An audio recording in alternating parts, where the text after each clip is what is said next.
Welcome to EPG Pathshala. I am Shah Jahan, Professor, School of Social Work, Tata Institute of Social Sciences. Today in this module, we are going to introduce the field of practice, conflicts and social work. This particular module within this field of practice, conflicts and social work, is trying to look at understanding conflict, the concept of conflict. Being a preliminary module, we will also be looking at what do we mean by conflict, what are the origins and roots of conflict, and we will, in the process, we will look at different types of conflict and their causations. And at the end, towards the end, we will also be looking at how do identity significantly play in various situations of conflict. So this introductory introductory module on conflict will be essentially to bring a kind of a foundational understanding of conflicts. Now, in order to start the discussion on conflict, first of all, we need to understand what do we mean by conflict. Quite often we talk different things about conflicts. It could be a fight, it could be a battle, it could be a struggle. Sometimes we also confuse it with disputes. Sometimes disputes are also talked about as conflicts. So we need to differentiate between these different ideas. So essentially, what do we mean by conflict? When we say conflict, we are trying to talk about something which is a confrontation between or across different parties involved in the conflict. So there is a confrontation which exists between or across parties which are involved in, that makes it the basis for a conflict. Now, what that confrontation could be on the basis of a disagreement or an opposition of interest or ideas. It could be on the basis of inability to achieve the aspirations of a particular group vis-a-vis another group.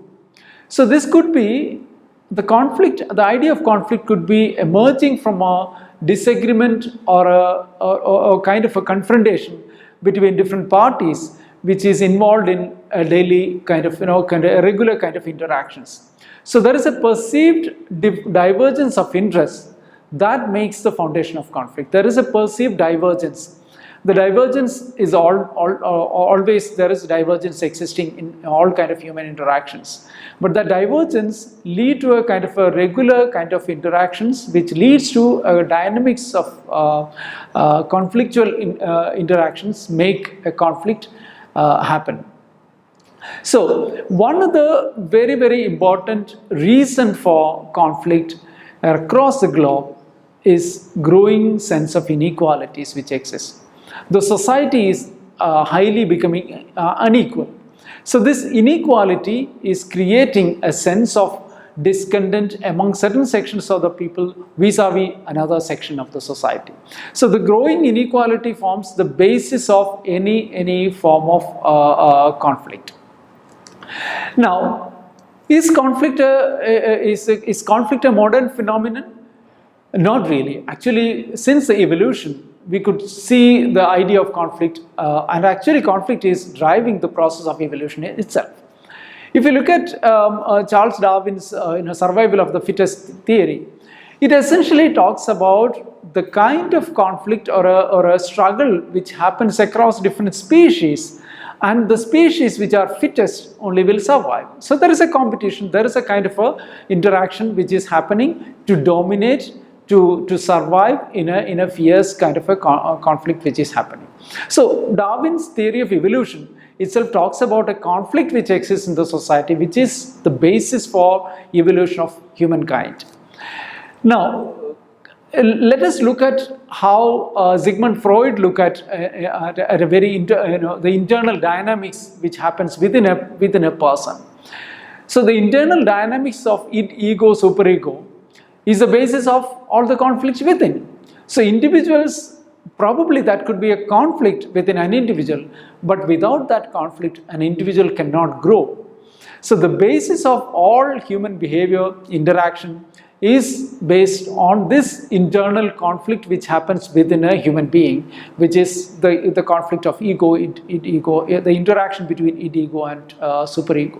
So without that conflict, an individual cannot grow. There cannot be a situation of not having a conflict of internal ideas and ideologies and thinkings.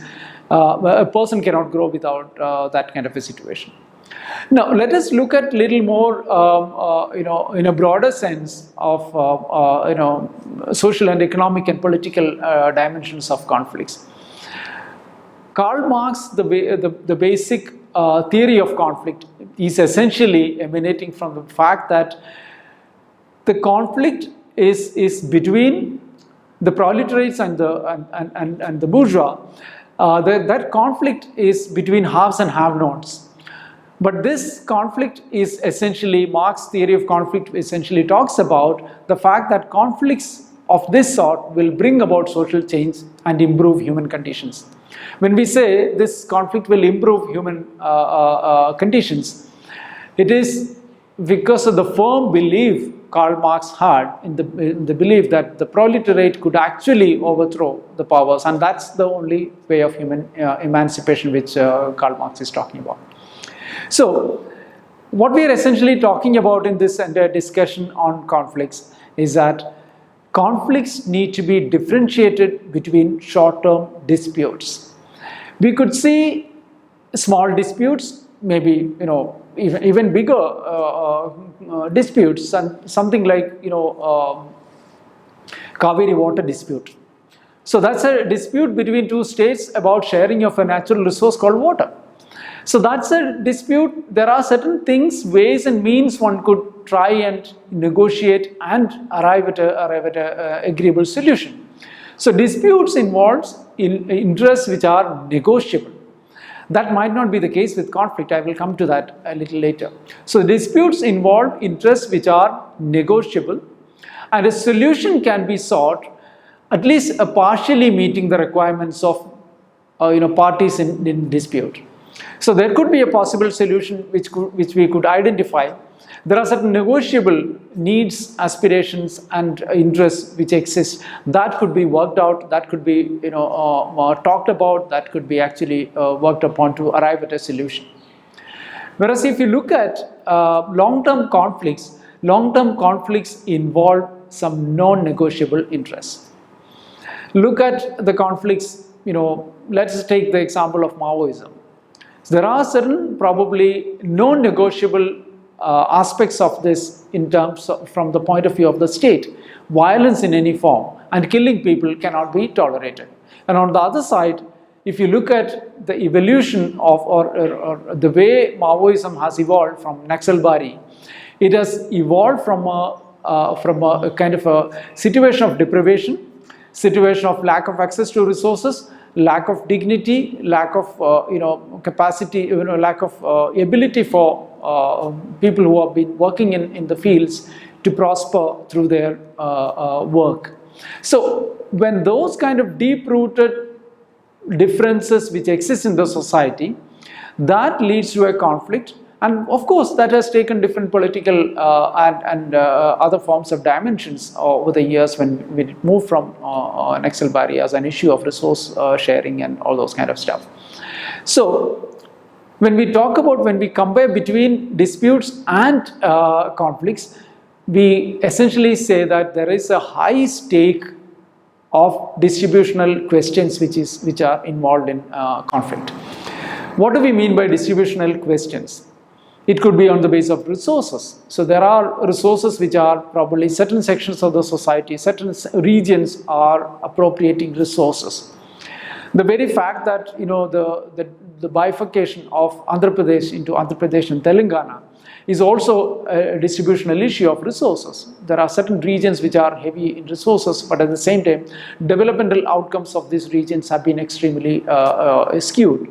So that led to a kind of a conflict, and of course, there has been solutions to this as well.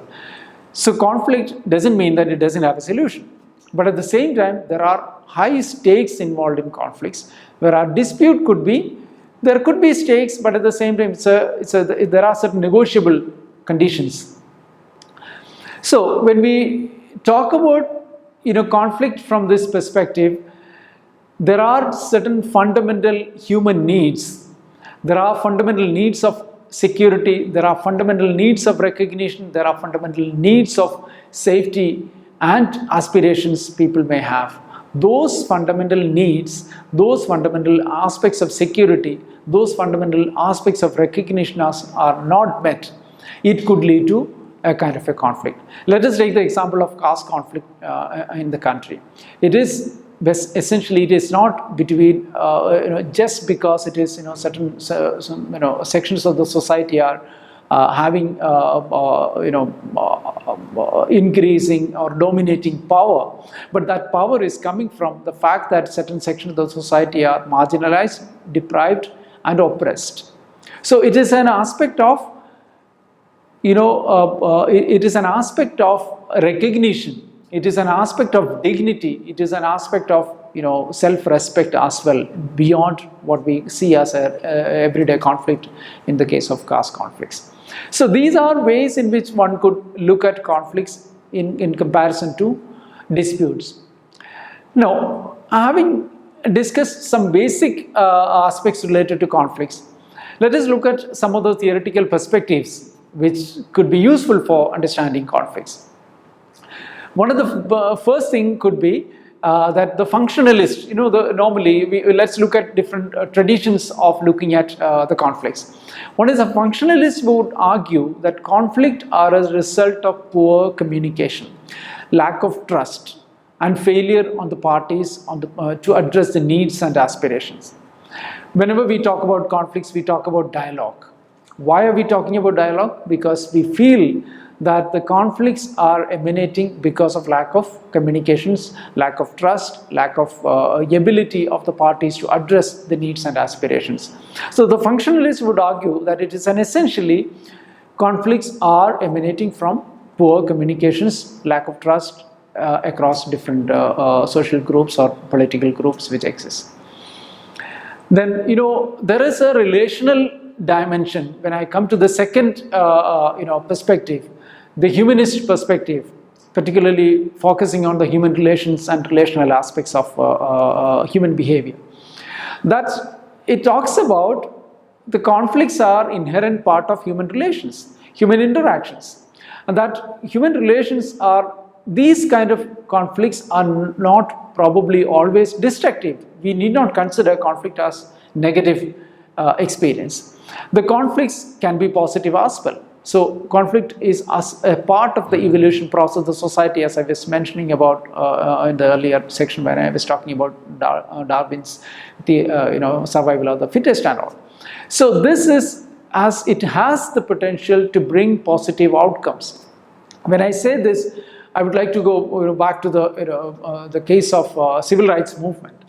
Civil rights movement actually came from the strong belief that certain sections of the people didn't have certain liberties, or even for that matter women's movement across the globe, or the movement for LGBT rights. So these are coming from the fact that these conflict existed, these diverse experiences existed, but that conflicts led to much more a condition which improved upon the kind of relational inequities which existed. So humanists would argue that conflicts are not always negative. It can have positive outcomes as well. When I go a little further into this argument, interactionists would argue that conflicts are absolutely necessary. Conflicts are not only a part of the process of evolution, but it is also necessary for a healthy functioning and survival of human beings. So that conflict it's an interaction, it's a regular interaction which exists in the society, which could lead to certain conflicts, but at the same time, without those kind of interactional processes, society cannot evolve or society cannot have a healthy functioning as well. Finally, from the perspective of subjectivists would argue that conflict are manifested because of incompatible objectives. When do we say objectives? So I say, if you take the example of the Kashmir issue, there are incompatible objectives. Probably certain section of the Kashmiris would argue that they want greater autonomy, greater freedom, probably having a peaceful atmosphere. At the same time, the security forces or the Indian state would argue that there cannot be a situation where there can be regular conflicts or infiltrations or militant activities and things like that. In order to control that, there is a need for increasing militarization. So the people living in Kashmir, probably who do not have anything to do with the militancy and things like that, would argue that our objective is single.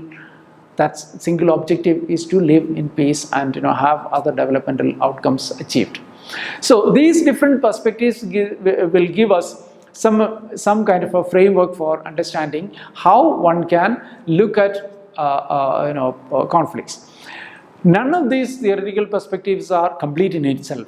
What we are trying to do is to look at from different perspectives, so that different conflicts, when we analyze, we'll be able to see resonance of some of these theoretical perspectives.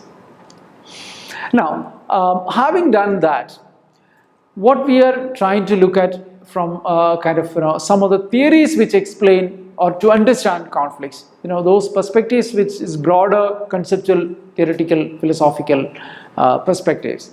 Coming down to understanding conflicts, one could look at a few theories which can explain. I'm not going into the basic theories of conflict theories by Marx and things like that, but in a daily life situations, how do we analyze conflicts from some of the theoretical propositions?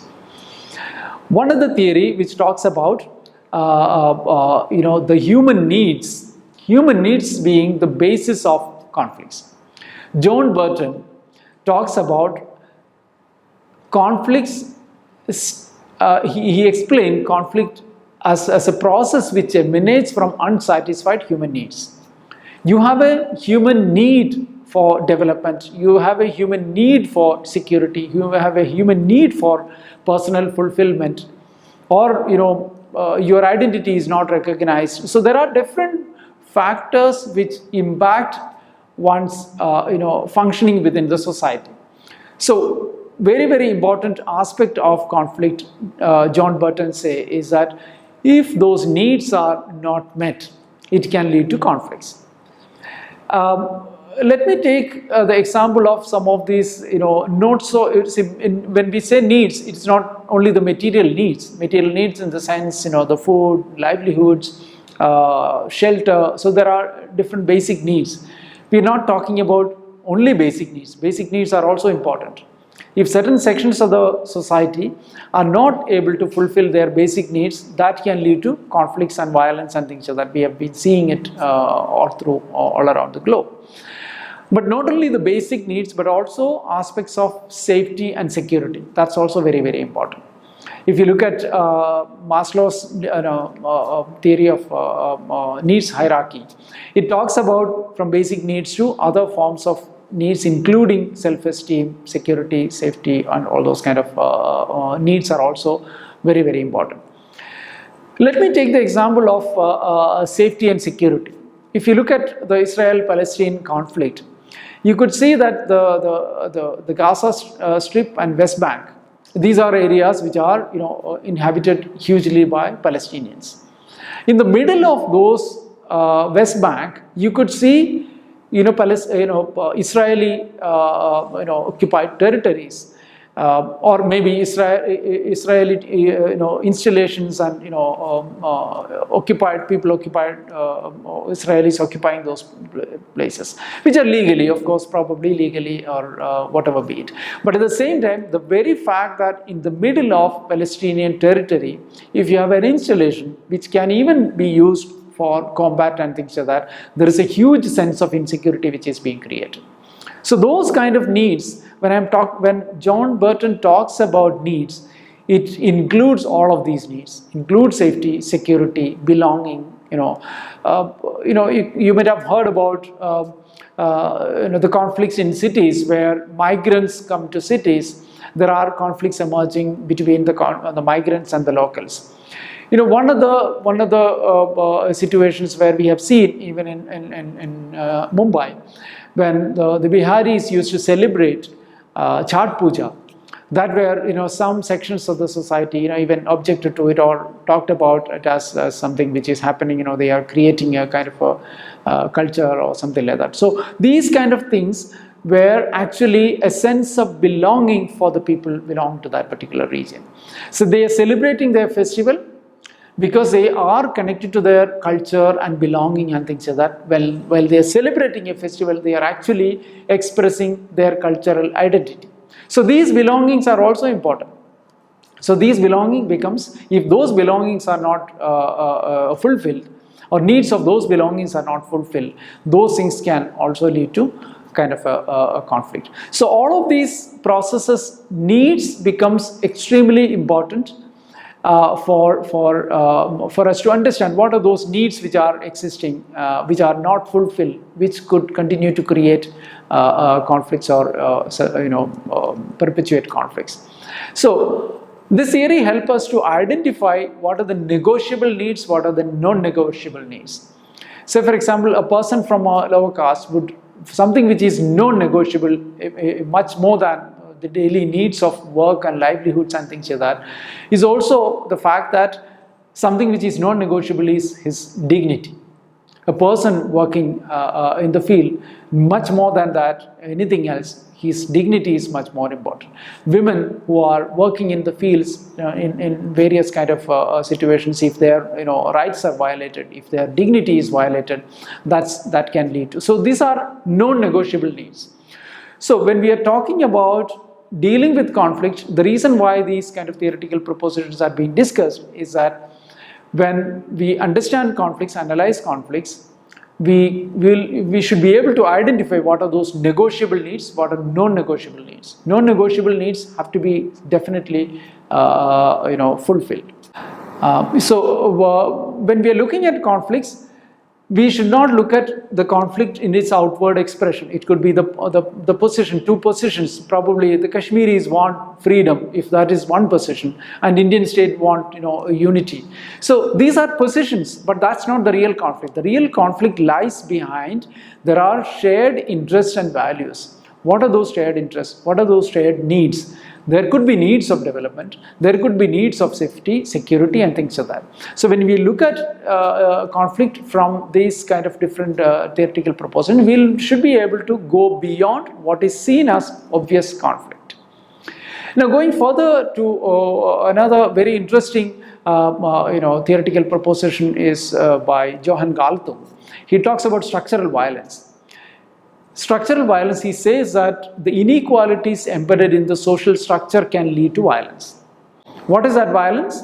Violence need not be physical violence. He talks about even violence if 2.5 billion people live in less than $2 a day, it is a violence. If there is a 30-year difference between life expectancy of Africans in comparison to people in developed nations, it is a violence. It is a violence. If 800 million people do not have access to healthcare, it is a violence. So violence doesn't necessarily mean that there is physical violence. These are structural violence. So structural inequities which are embedded within the social structures are also creates a condition of conflict.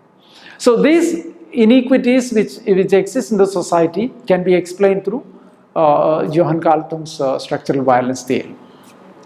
So further, when we move, I have discussed a little while ago about this as well. There is conflicts. Louis Corso's theory of social function of conflict. Corso talks about conflicts are always not necessarily negative. I mentioned about this earlier. Conflicts can also have positive outcomes. So there is a need for understanding conflicts which has a social function. Conflict is a process of interaction, in behavioral exchanges which happens in the society. So when there is a conflict which exists, that means that there is an interaction happening. That interaction need not be always negative.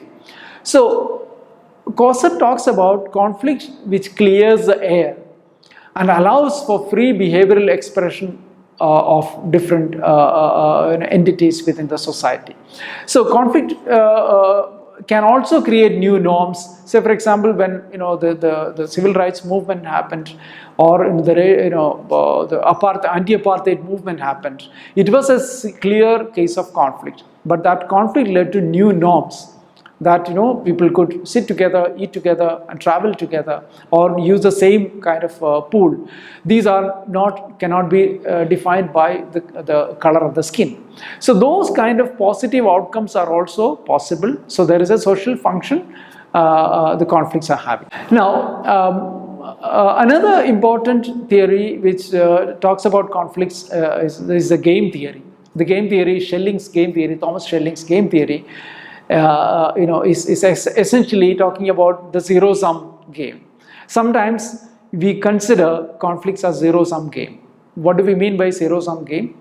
If there is somebody is losing, it's somebody, or somebody has to win, somebody else loses. That may not be always the case, because you may have a win-win situation.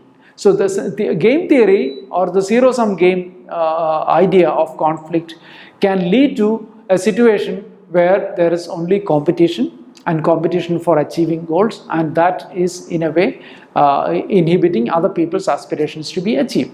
So the Thomas Schelling's theory of game theory talks about that there are interdependent expectations, not always zero-sum kind of a situation. There are interdependent expectations which need not always lead to somebody is losing and somebody else winning. So there could be mutual dependency, there could be partnerships, there could be competitions. So these theories will give us some different perspectives to look at conflicts. It's not that any single theory can explain all the conflicts. That's not the idea. The idea is to look at how we can understand the causation of conflicts. The conflict are caused by various processes which happens in the society, which are emanating from unfulfilled needs, which are emanating from competitions, which are emanating from unequal power relations, which are emanating from unequal sharing of resources and things like that.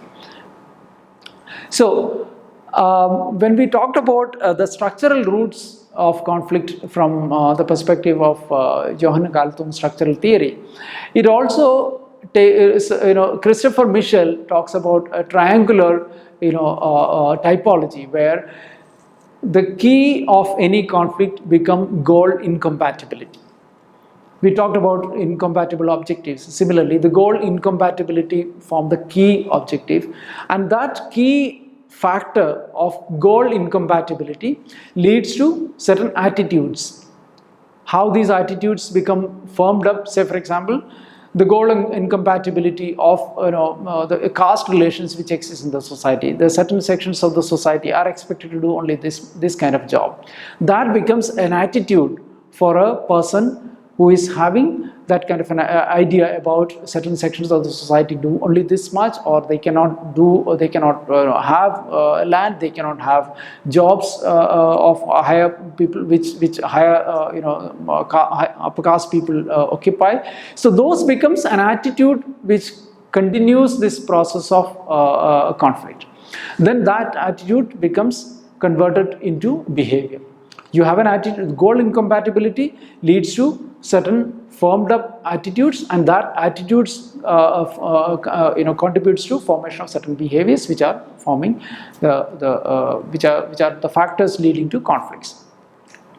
Now, in all these things, when I was talking about conflicts, of course there are resource-based conflict, of course there are various kind of conflicts of political power and things like that.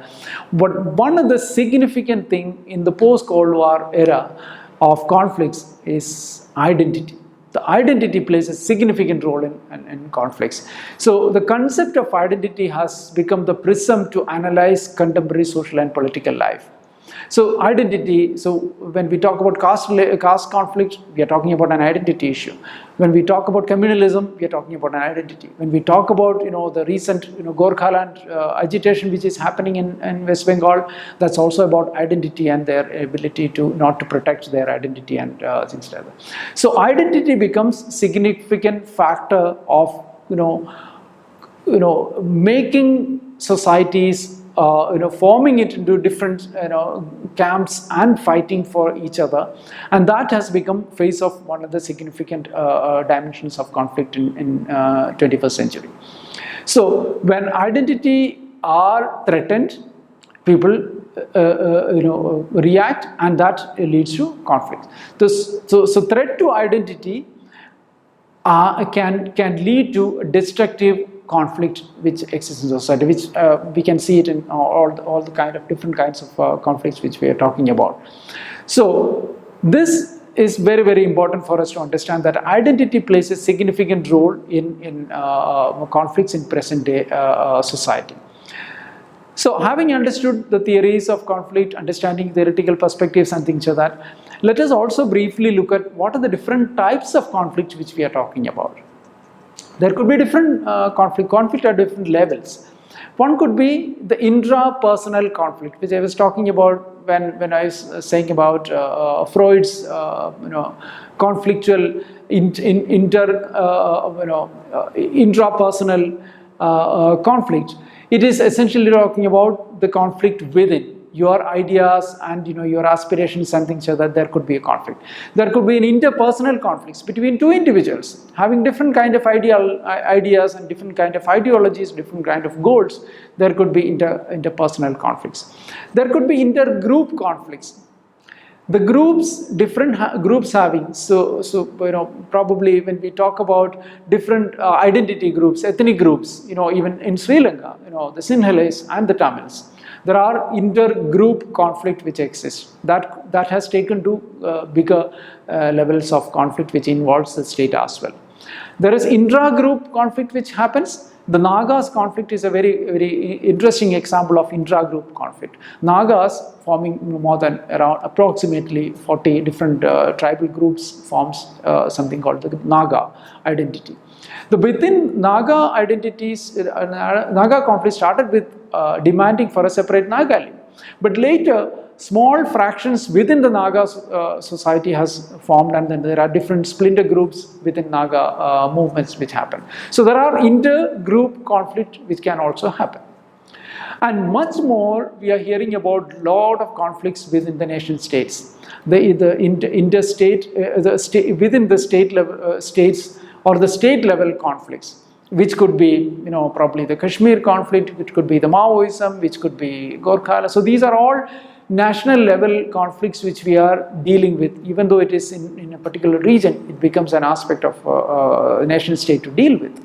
And then comes to international conflicts, which you could see it in Europe, in several other parts of the world. There are international conflicts which involves borders and all those kind of issues as well.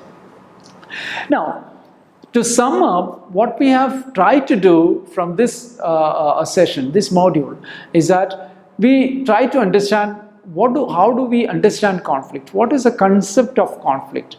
Is it dispute is conflict, or conflict is different from dispute? What are those kind of roots of conflicts which will differentiate between the conflict and disputes? We also discussed about different theories to look at, to understand, to explain conflicts in a much more nuanced way. There are different factors which contribute to conflicts have also been briefly discussed, and finally we looked at identity as a very, very significant aspect of contributing to conflicts, and different typologies of conflicts are discussed here. In order to get further inputs on the conflict, there are quite a good number of readings which are given. There are these readings will help you to understand, just to get a sense of introduction to this conflict module. Thank you so much.